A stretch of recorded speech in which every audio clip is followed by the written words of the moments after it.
Doc on the Run. We help injured runners run. All right, now in this lesson we're going to talk a little about whether or not you should try home treatment to kill the toenail fungus, or if you should just go see somebody, get laser treatment, take pills or something like that to try to kill it without doing home treatment. Well, there are a couple of ways to think about this. The first thing is there's risk and benefit with everything, right? There's a risk if you take the pills that can kill the fungus. They're toxic to your liver. There can be side effects. You can change your taste. Your hair can crack and fall off. All kinds of things can happen. Most of those side effects are extremely rare, but there's still risks, right? Like there's some risk you get struck by lightning. Well, if you go out in a thunderstorm on the top of a mountain, probably a lot more risk you're going to get struck by lightning. But you have to remember there is risk and benefit with everything. Even the laser. The laser costs more. It's faster, but it costs more. So home treatment is very inexpensive, but you want to make sure it's going to work. The risk in trying home treatment is that if you try it for 6 months or a year and it doesn't work, well, theoretically, the nail fungus could actually spread and it could get worse during that time. But that's really only the real risk. There's not a lot of risk in home treatment per se. It's just time. You're just going to potentially lose some time. So the way you should think about this, though, is how fungus grows and how it works and whether or not home treatments might work. Like some people talk about putting bleach on the nails. I mean, that's not something the medical community generally promotes, but we know bleach kills everything. So if you have fungus on the surface of the nail and you apply bleach to it, it's going to kill the fungus that it comes in contact with. Now, if the fungus is underneath the nail plate, it's in between the nail plate and the nail bed, the bleach is not going to penetrate through the nail and get to the fungus underneath. Same thing with tea tree oil and many over-the-counter topical medications. They just don't penetrate all the way through the nail in a way that's going to be effective in killing the fungus because it can't get to it. The idea is sort of like if you had termites in your house and a pesticide, you spray pesticide all over the roof. Well, it's not going to kill the termites. They're inside the wood. It's not going to hurt it if you spray pesticides on top of the roof. It's not going to get to the termites. It's the same thing with nail fungus. You just have to be logical about this.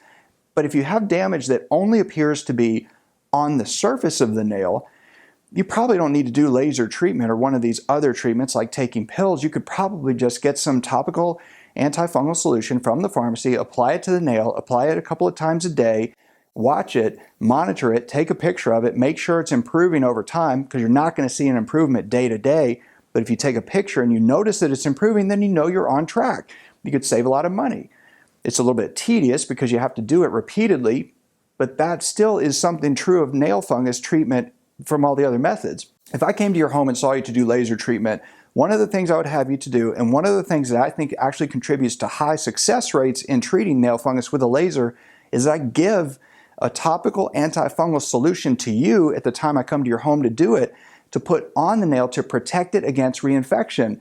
So the truth is you're going to do that also after laser treatment anyway. So if you really only think it's on the surface and you can treat it initially by just applying some topical antifungal treatment to it, well, then that can really save you a lot of time and expense because you wouldn't have to pay for laser treatment. You wouldn't have to go to the lab to get blood tests, to have your blood drawn to make sure that it's okay for you to take pills.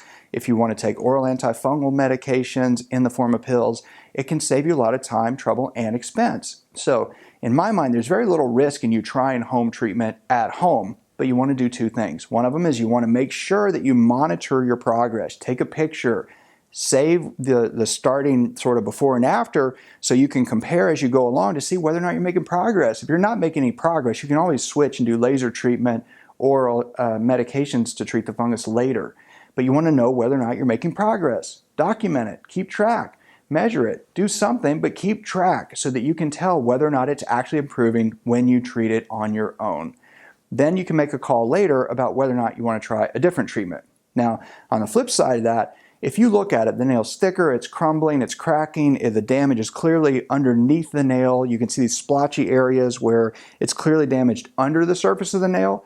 It's extremely unlikely that the over-the-counter solutions, home treatments, home remedies, those things, it's unlikely they're going to help. Well, you can try them. There's not a lot of harm in trying, but it just may cost you a lot of time. So if you waste, 6 months doing these treatments and then you compare it to your picture from before, you haven't made any progress, you wasted a lot of time. That's the bottom line.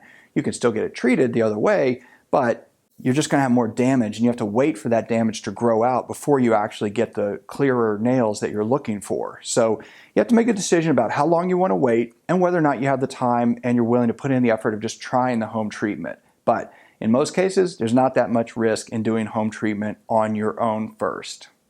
Doc on the Run. We help injured runners run.